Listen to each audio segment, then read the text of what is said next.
how to actually pay for your property that you're going to purchase.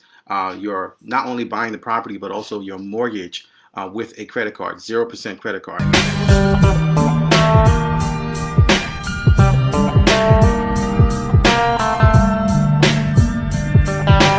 When you're buying a property, you can either go with a frenzy or you can buy in a calculated fashion. How to actually find people and find sources that will give you 100% financing.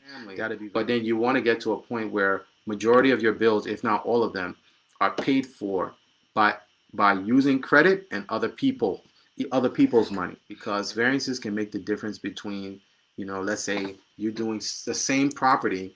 A variance can make the difference between you getting $10,000 out of that property or $100,000 out of that property. It's like stark difference. Welcome to AskRinde Live. Thank you guys for being here with me today. Thank you for joining me. Today's June, I believe today is the 6th, if I'm not mistaken. It's been crazy times that we're in, but I'm glad that you guys have been able to be on the last few lives. Something new that I'm trying out, trying to see how I can connect more. So if it's your first time here, we talk about real estate, income, and credit. I'm a digital entrepreneur and a real estate entrepreneur here in New Jersey, and I've been working in real estate for now, I want to say maybe 18 years. I want to first give a shout out to our sponsors, Life Nation. This is one of their shirts, so check them out, lifenation1.com.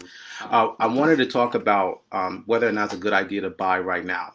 And specifically, I want to share with you a few things I'm going to touch on, because I don't want to make this a very long session, but I want to touch on, first thing is how to actually pay for your property that you're going to purchase. You're not only buying the property, but also your mortgage with a credit card, 0% credit card. Second thing I want to talk about is how to actually pay your bills using other people's money. And then the third thing we're going to be talking about specifically is how to establish credit lines. And the fourth thing I want to share with you also today, I'm going to touch on, is how to do variances. And these are keys because, like, for example, most people know real estate, you either buy property where you're going to live in it, or you're going to buy property for investment. And those are the two things that we know about.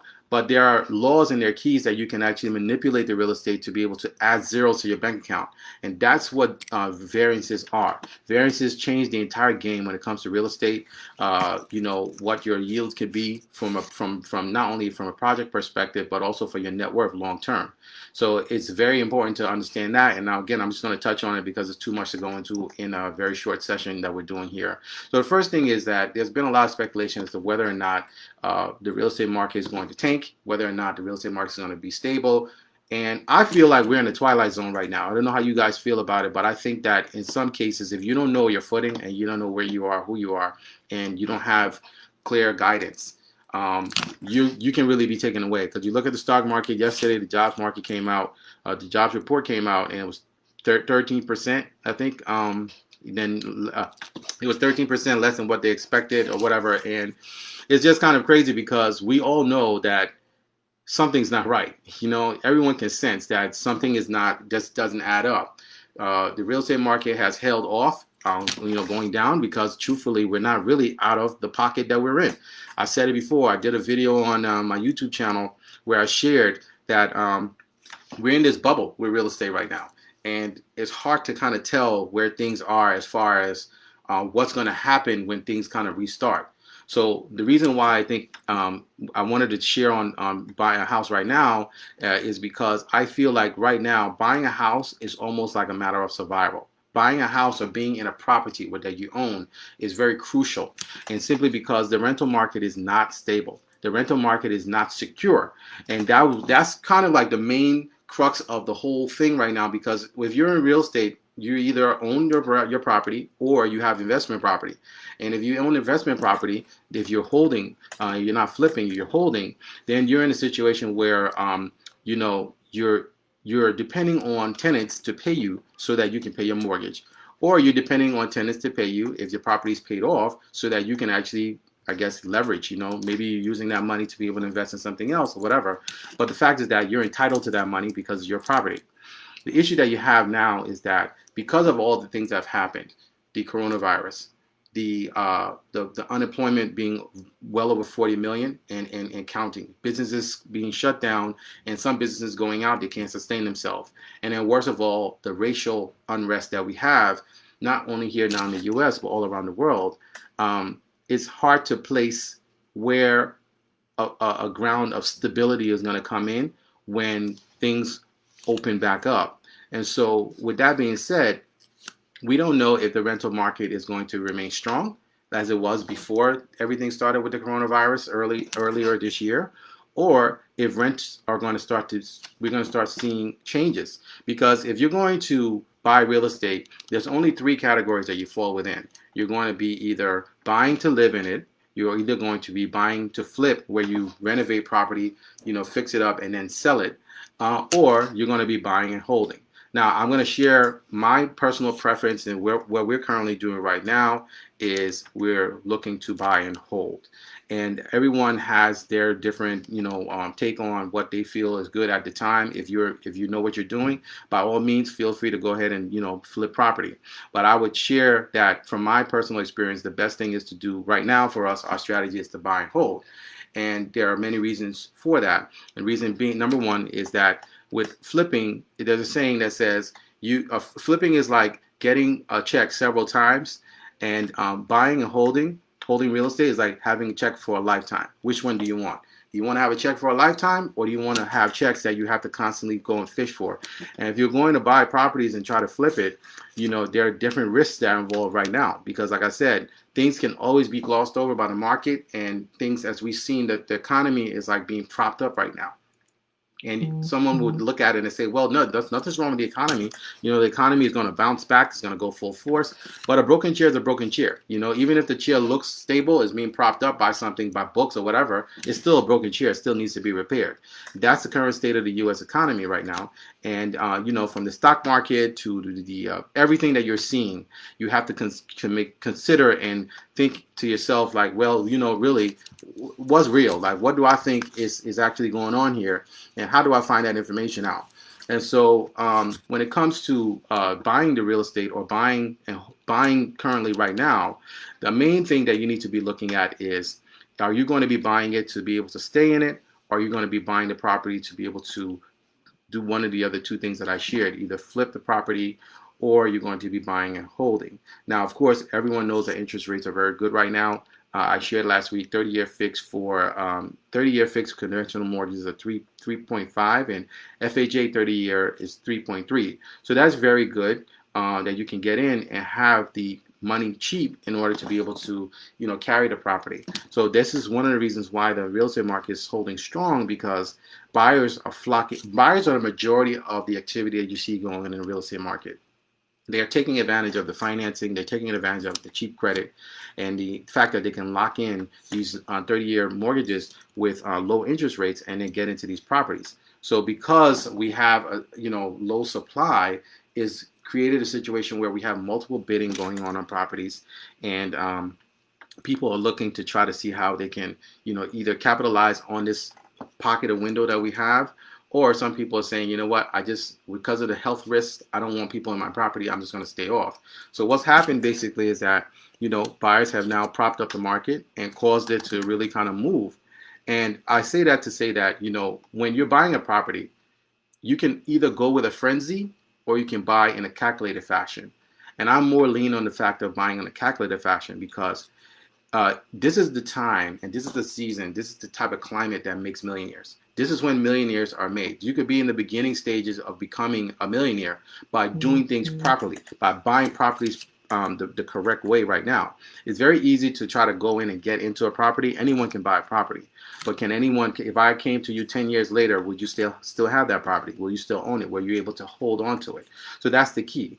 And so buying, you can either go with the frenzy, or you can actually have a specific calculated approach to how you're going to purchase this property, what you're going to do, and how you feel like you can benefit, how you feel like long-term is going to benefit you.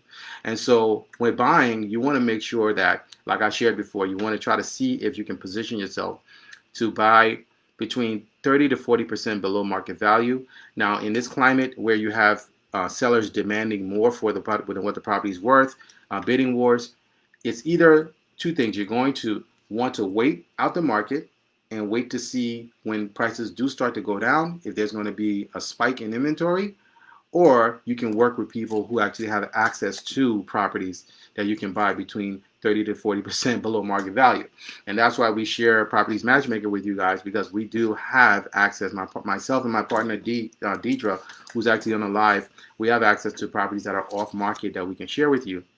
So you can either reach out to me or reach out to her. My email is ashrindenetwork@gmail.com. If you're looking to try to buy specifically here in the tri-state area, New Jersey, we focus on all the counties here. But what I want to say and what I want to share is that when you're going to purchase, I've seen many people make the mistake, and that's how I was able to become a foreclosure expert, because I had to deal with people fixing their issues that they bought properties incorrectly. So when you're going into purchase, you need to make sure that you are, number one, calculated and into it the proper way, meaning that you've bought it low enough so that it can actually factor in not only equity appreciation, but also risks and things that may happen in the market. So a prime example would be you bought a property and the property you overpaid for it.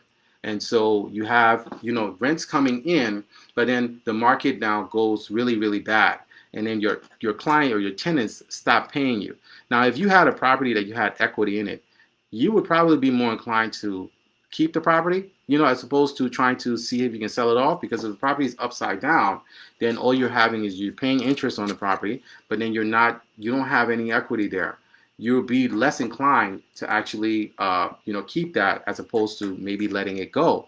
Because specifically, if you're in a market that doesn't show any upswing, like your town, for example, has a really bad tax ratio, and they don't have a robust downtown, the burden of tax and the burden of growth is really taxed with the homeowners and not the town itself, where it's spread out evenly, then it's a problem. And so there are many pitfalls that you can jump yourself into when you actually when you go into real estate, or when you're going to purchase, depending on which door you're going through. If you're buying to just buy for your family and you're going in and just going to live in the property, you plan to stay there for as long as you can, you still need to make sure that you can try to buy the property a little bit less. I always encourage every buyer that we work with, I always share with them, try to see if you can buy the property, or we try to create the situation where they can get the property with equity. So they're never paying over asking, or, if we, as much as we can help, try to get the property below the asking price. I mean, you want to make sure that you can actually get it below, and working with people and professionals who know or versed in how to do this is very, very key. You don't know if the rents are if you're going to have to either go up in your rent or go down. It's just a volatile situation, versus we know that the market right now, it can be advantageous for you as a buyer, because you're able to get in at an interest rate, and this is your mortgage. So you're going into it, you're putting down, if you're a first-time home buyer, you put down 3.3% if you're doing FHA, and get into the property, and you know that that's your mortgage. You don't have to deal with anyone else. You don't have to do that. And then also, too, like I shared last week, there's also a lot of consolidation going on. And if we are going to be a society that's going to be more homebound, which we're seeing the trend move towards, then you don't want to be at a stay-at-home orders in a small apartment. You need something with space. You need larger space. You need to be able to stretch. You need to maybe have a backyard. This is one of the reasons why homes now looking better than apartment living, condos. Just those smaller, compact living spaces that were trending and that really has been a mainstay for the last 3 years, so to speak, specifically with millennials being strong in that. Millennials not being tied to wanting to be bound to anything 30-year, wanting to be fluid and being traveling and everything. And so now home ownership has now turned to say, you know what, it might make sense for me to buy something because it's so cheap for me to get, especially locking in now, as opposed to being in an apartment that's going to be expensive. And I don't know what management might do. I don't know if the owner may be able to hold on to the property. I don't know how they are because of things going on, with all the unrest happening. And so it would probably be a best option for you to start to move towards seeing how you can actually learn more about delving into either purchasing a property for yourself. If you're going to go with the investment route, then there will be, two options that you have. You're either going to flip property or you're going to buy and hold. Now with flipping, there are a lot of risks involved there. I have a lot of stories I can share with you guys regarding that. But there are things that I wish that I knew early on when I first got into real estate back in 2002. And I feel like if you take cues from what I'm sharing, as far as emphasizing on getting in properly, you'll be able to see that you can really set yourself up for long-term wealth. Depending on how you start this, it's kind of like you're putting blocks in place, and depending on how well you start, it will kind of play into how sustained and how successful you'll be long term. So if you go into the real estate and you start now, let's say you want to buy something and you want to buy an investment property and you purchase it correctly, that property within itself, between the property and the credit and the position that you're in there with your cash flow and everything, could set you up to where you can buy another property, and then after that another property. But if you buy incorrectly, and let's say you spend too much on your first property, that'll either delay your growth, or it could set you up where you'll be stuck with just that one for a while until you can get yourself back. Because all of this stuff here is like a game. And so if you actually let's say you're buying your first property and you're able to buy it and you have rents that are covering the majority of the mortgage, and you still have a job, you still have maybe an additional stream of income, you can go and get another property, either leveraging the current property, depending if you got it with equity, or you can have a relationship, which what I said I would touch on with credit lines, where you can get another property, and depending on the type of lender that you use, can position you to get another property that will help you get more doors or get more rental income, so to speak. So the theory behind the flipping versus buying and holding, I like buying and holding because from my observation over all these years, the people who have built long-term wealth and have been able to position themselves very well are people who hold. There are people who've done very well with flipping, but really you have to have an aim or goal or an end game for what you're going to do with the money. So if you're going to go through several months renovating a property, doing all the things you need to do to make $40,000-$50,000, that's good. Depending on what you do with that $40,000-$50,000, first of all, if your career is flipping, you're going to have to be able to constantly feed that pipeline. So you have to constantly source new opportunities to be able to get properties that you can buy that fit your criteria to be able to flip and make a profit. And then also, you're only as good as your team. This is where a lot of people run into it, and that's where I have had issues. That's what flipping doesn't scare me, but flipping, I have a big caution tape over my head when it comes to flipping because of that reason. I've had really bad experiences, and from everything from being stuck doing projects myself, which is the worst thing. But the primary thing is, aside from the money aspect, is the fact that you're paying people to do work and you end up GCing the job yourself. And I don't think there's anything worse than that, because all we have is time. So if we're leveraging and we're paying people to leverage our time and we end up having to do it ourselves, what's the point of paying them? It makes no sense whatsoever. So, I lean more towards buying and holding. And if you are going to be buying multifamily, if you like to buy multifamily, I strongly encourage that you buy in B and C class neighborhoods. These neighborhoods that are not going to be, you're not going to be paying a premium for it.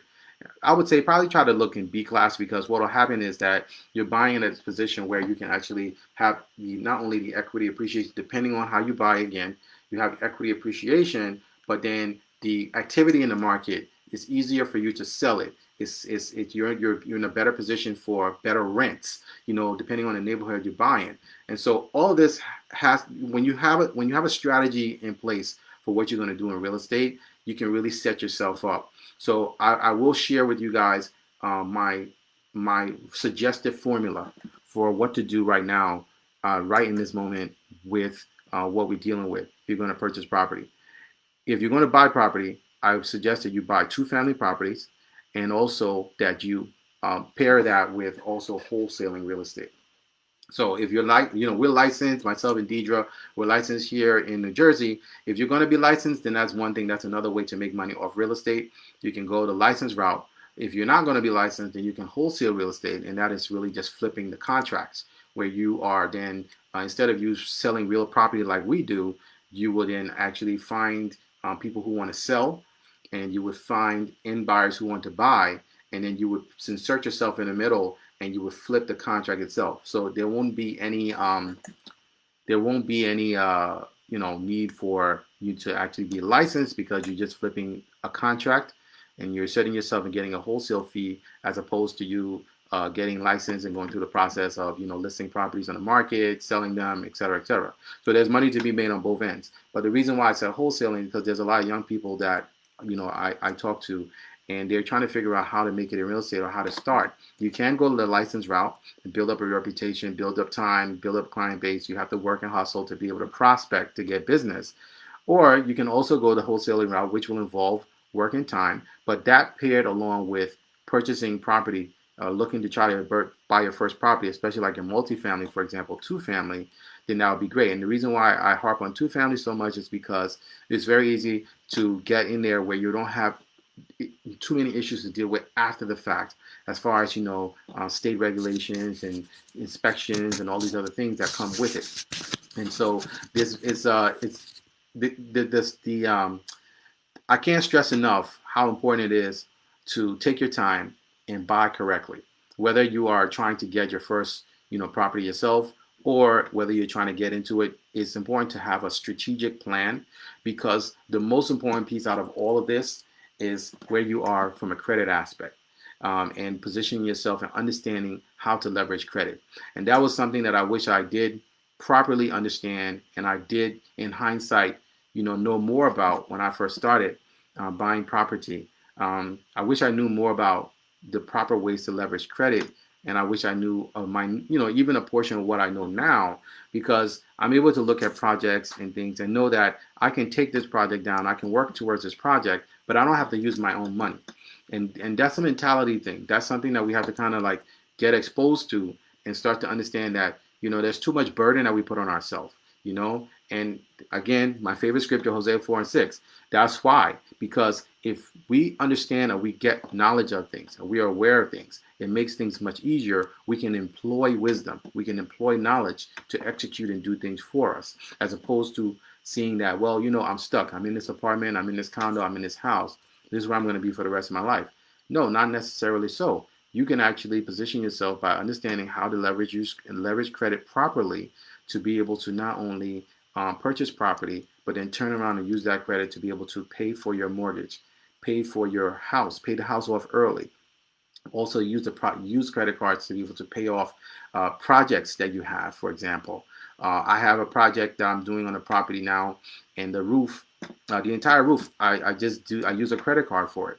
I didn't use any of my own money, and the property itself pays the property pays for the roof, so to speak. So it's like, instead of me coming out with $16,000 to be able to lay out and do that project, which there were 3 layers on the roof, I needed to do it. I was able to actually, without using a dime of my own money, get the project done.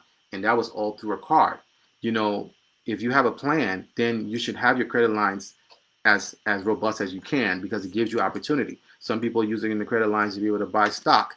They're refinancing their properties out, plowing it into the stock market to buy stocks at a discount right now, so that when the stock market goes back up, they're in a position where they're gaining.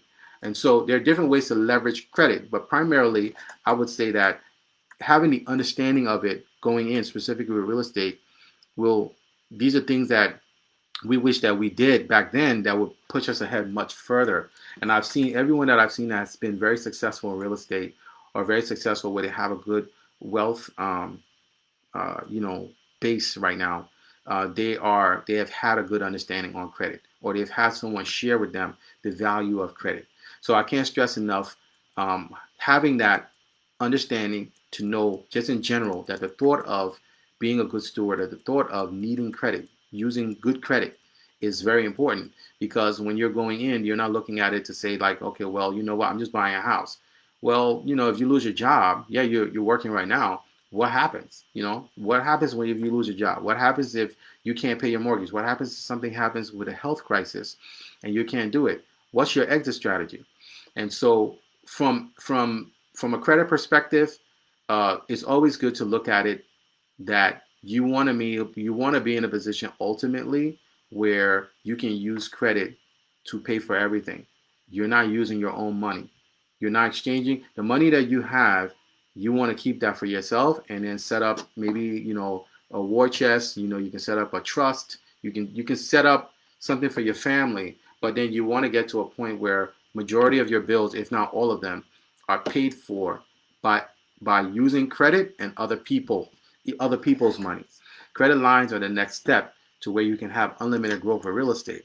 Most investors that I know that are doing very well, they have established credit lines because the credit lines they use to be able to renovate the property. So I have a relationship with a lender now. If I wanted to purchase property, I can go anywhere from $1,000 to $100 million in whatever type of property. I can do commercial, I can do residential.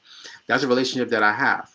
There are certain terms in place that I can actually go into that, and I can go into a project. I can either do it where they give me 100% financing for the project and repair costs. So imagine buying a property where you're going and you're purchasing a property.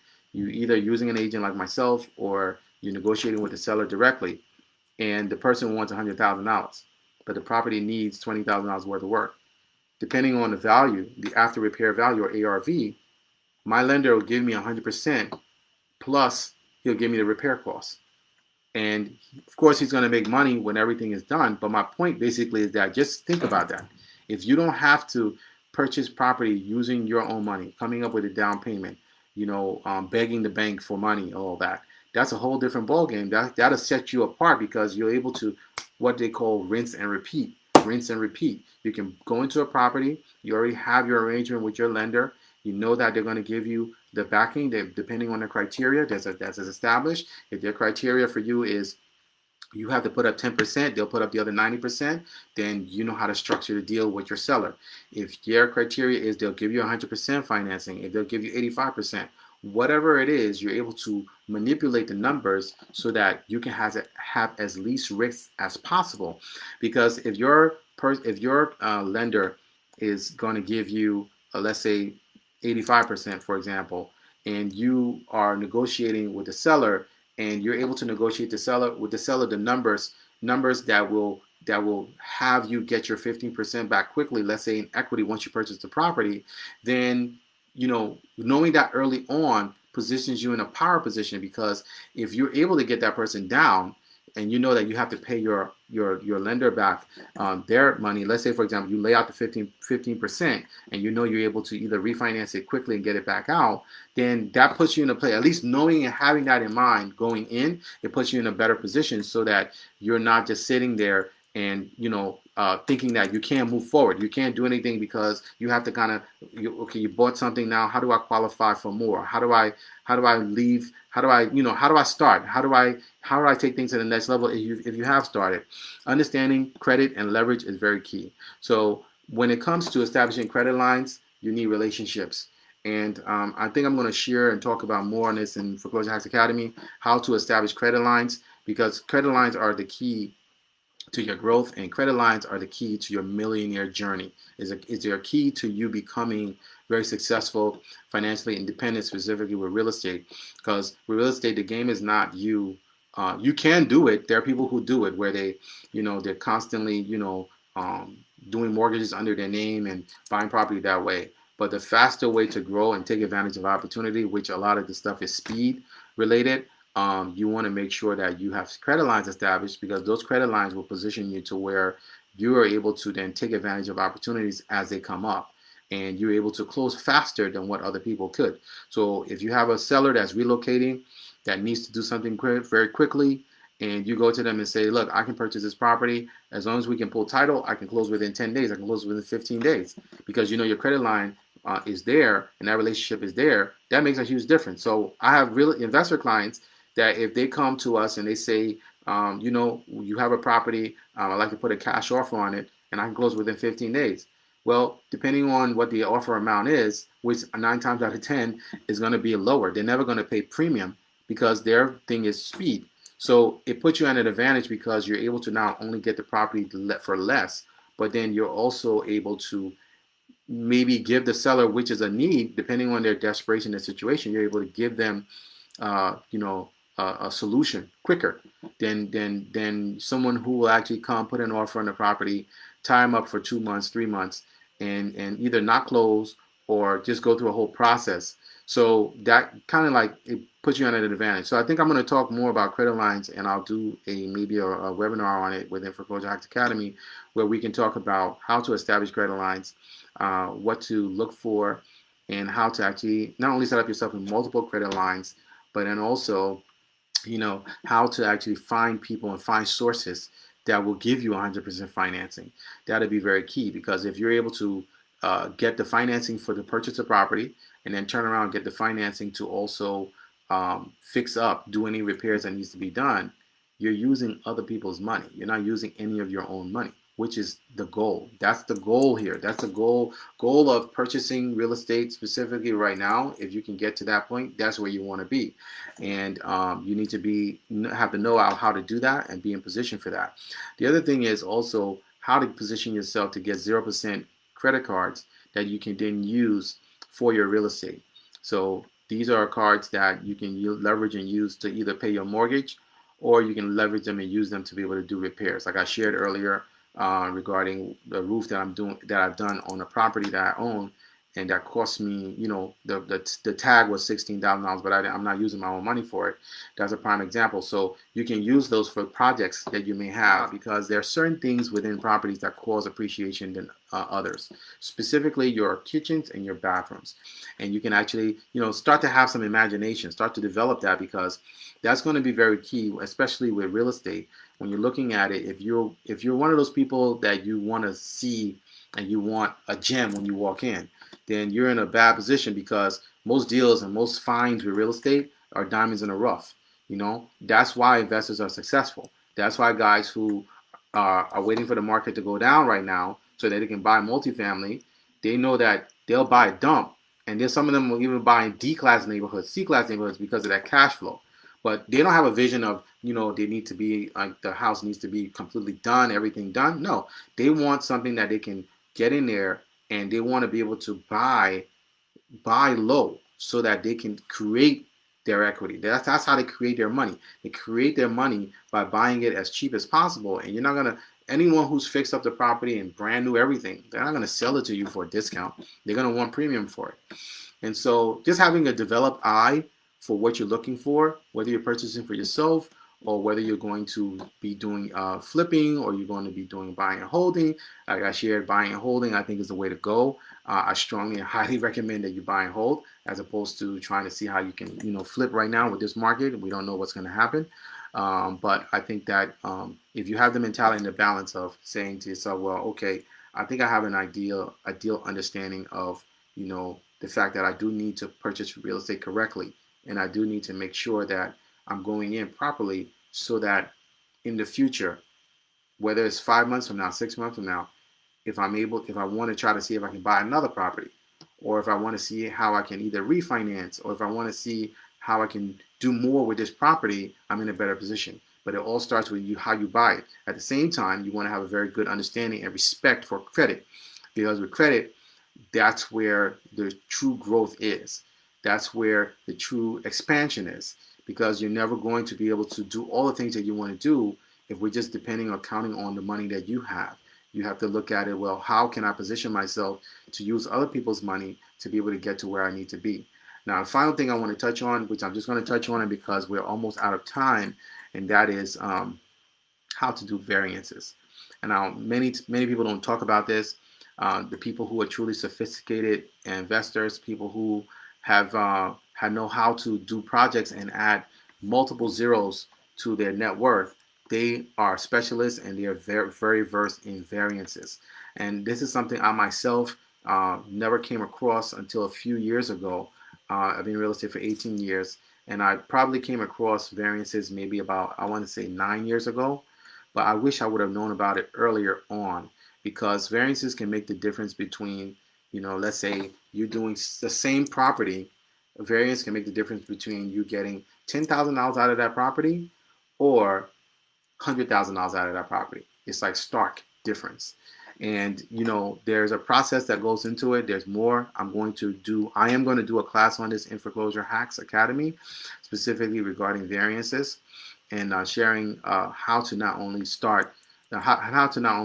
understand more about variances and what it can do, but how to start, how to apply, and where to look. Those are things I want to cover when it comes to variances. But variances are very big, and that's what the developers use. That's what investors who own, large units, multiple units, have understood. Those are things are very key, because you can't, if you're going to try to hold long term, you can, depending on how large you want to be or whatever it is, whatever your position is. What I just really wanted to share was that it's a good time to purchase real estate.